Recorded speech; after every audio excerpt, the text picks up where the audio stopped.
MA history സബ്ജക്റ്റിൻ്റെ third സെമ്മിൻ്റെ പാർട്ടായ social revolutions in modern world എന്ന ടെക്സ്റ്റിലെ ഫസ്റ്റ് യൂണിറ്റിലെ 1.4 ഇമ്പാക്റ്റ് ഓഫ് ദ റവല്യൂഷൻ, വിപ്ലവത്തിൻ്റെ ആഘാതം, അതാണ് നമ്മളിന്ന് നോക്കാൻ പോകുന്നത്.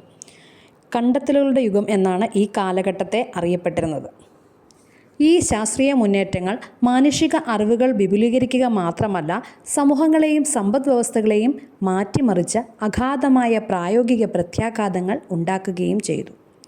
ഉദാഹരണത്തിന്, ജ്യോതിശാസ്ത്രത്തെക്കുറിച്ചുള്ള മെച്ചപ്പെട്ട ധാരണ കടലിലെ കൂടുതൽ കൃത്യമായ നാവിഗേഷനെ സുഗമമാക്കി.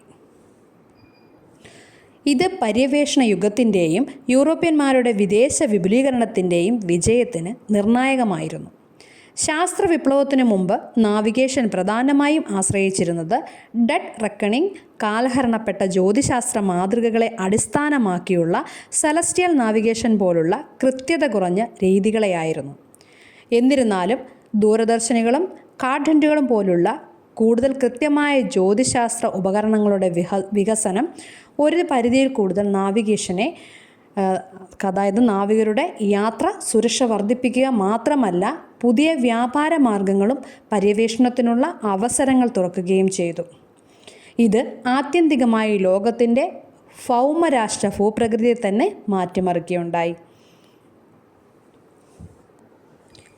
കൂടാതെ ശാസ്ത്രവിപ്ലവ കാലത്തെ ഭൗതിക ശാസ്ത്രത്തിലും എഞ്ചിനീയറിംഗിലും ഉണ്ടായ മാറ്റങ്ങൾ വ്യാവസായിക വിപ്ലവത്തിന് കാരണമാകുന്ന മാറ്റങ്ങളുണ്ടാകുന്ന സാങ്കേതിക കണ്ടുപിടുത്തങ്ങൾക്ക് അടിത്തറയിട്ടു.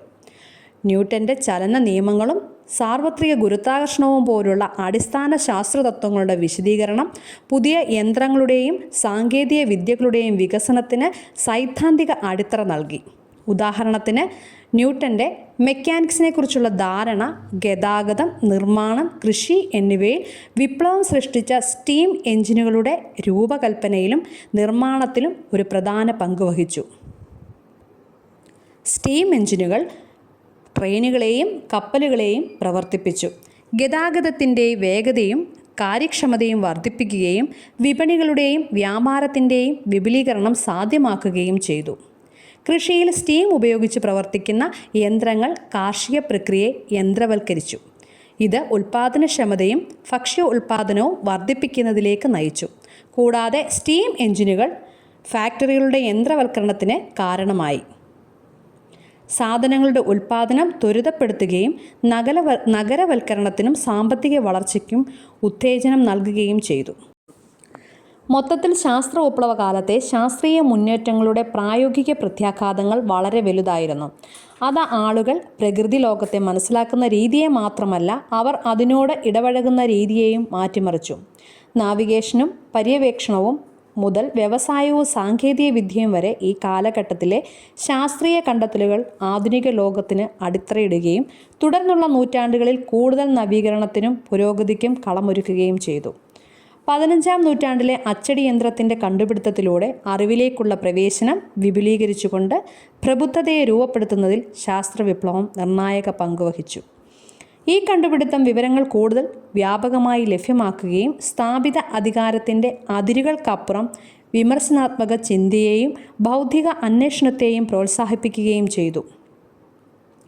ഇംഗ്ലണ്ടിലെ റോയൽ സൊസൈറ്റി, ഫ്രാൻസിലെ അക്കാദമി ഡെഡ് സയൻസ് തുടങ്ങിയ ശാസ്ത്ര സമൂഹങ്ങളും അക്കാദമികളും ആശയങ്ങളുടെ കൈമാറ്റം പ്രോത്സാഹിപ്പിക്കുകയും യൂറോപ്പിലുടനീളം അറിവിൻ്റെ വളർച്ചയെ പരിപോഷിപ്പിക്കുകയും ചെയ്തു.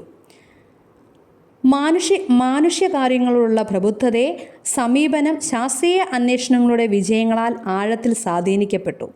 John Locke, Voltaire, Jean Jacques Rousseau തുടങ്ങിയ പ്രബുദ്ധ ചിന്തകർ വ്യക്തിഗത അവകാശങ്ങൾ, മതപരമായ സഹിഷ്ണുത, ജനാധിപത്യ ഭരണം തുടങ്ങിയ തത്വങ്ങൾക്കായി വാദിച്ചു. അറിവ് മുന്നോട്ട് കൊണ്ടുപോകുന്നതിനും സമൂഹത്തെ മനസ്സിലാക്കുന്നതിനുമുള്ള ഒരു മാർഗമായി ശാസ്ത്രീയ രീതിയിൽ നിന്ന് പ്രചോദനം ഉൾക്കൊണ്ടു.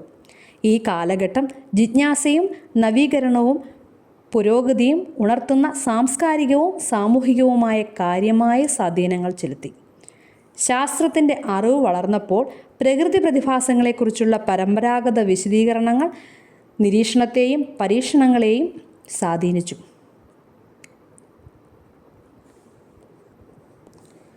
ശാസ്ത്രലോകത്തിൻ്റെ വളർച്ച ഇവിടെ അവസാനിക്കുന്നു. Thank you.